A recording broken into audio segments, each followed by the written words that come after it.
If you want to learn how to make mock-ups like this, you came to the right spot. Let me show you how to do it real quick. Before we get into anything else, this is the app I use. I use Procreate, so you're going to go download that in your app store.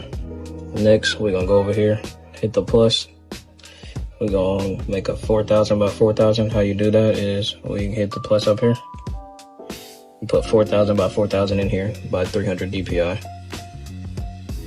Then once you got your clean slate right here, you're gonna go over here, click this, then insert any image that you want in here. Now once you're in here and you got the image that you wanted in here that you want to trace over, all you're gonna do is you're gonna go over here, you're gonna add a new layer.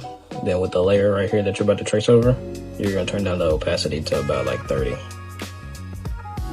And for your mock-up tracer, you're gonna go down here to inking and you're gonna do syrup.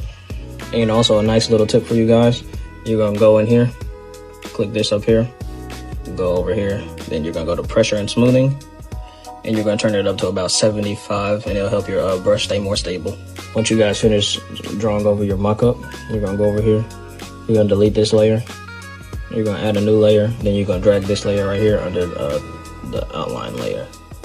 This right here is gonna be your fill layer, and you're gonna go over here again, you're gonna hit reference, and you're gonna go back to your fill layer, and you're gonna do whatever color you'd like to do. I'm gonna just do gray. I'm gonna get back to you when I finish filling it in. And once you fully filled in your mock-up, you're just gonna go back over here and you're gonna hit the plus again.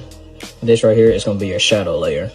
And for your shadow layer, you're just gonna keep using the same one. You're gonna keep using the syrup, and you're just gonna up your size to probably about like 30 or 40. And then you're just gonna go in with that pencil and you're just gonna shade every area that you think should have some shading on there, and I'll be back when I finish that.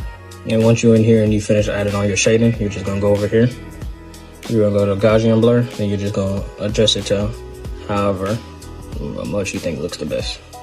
Oh, and also I forgot to say, with these layers, you're gonna clip and mask this right here, just so everything stays inside of the image.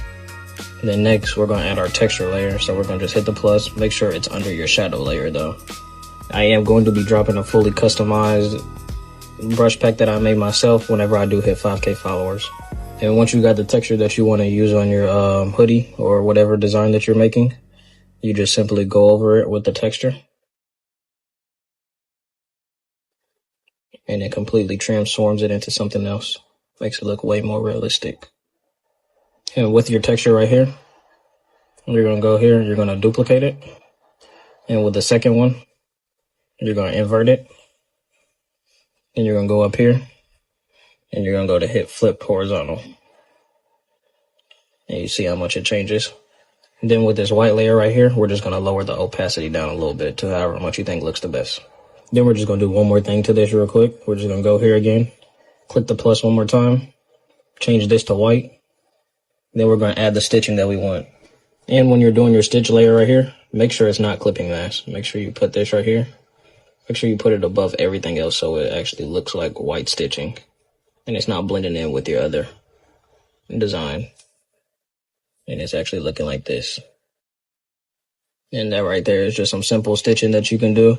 If you have any other questions or you want me to make a more in-depth tutorial, just go on and comment. I can make a more in-depth tutorial if you guys like.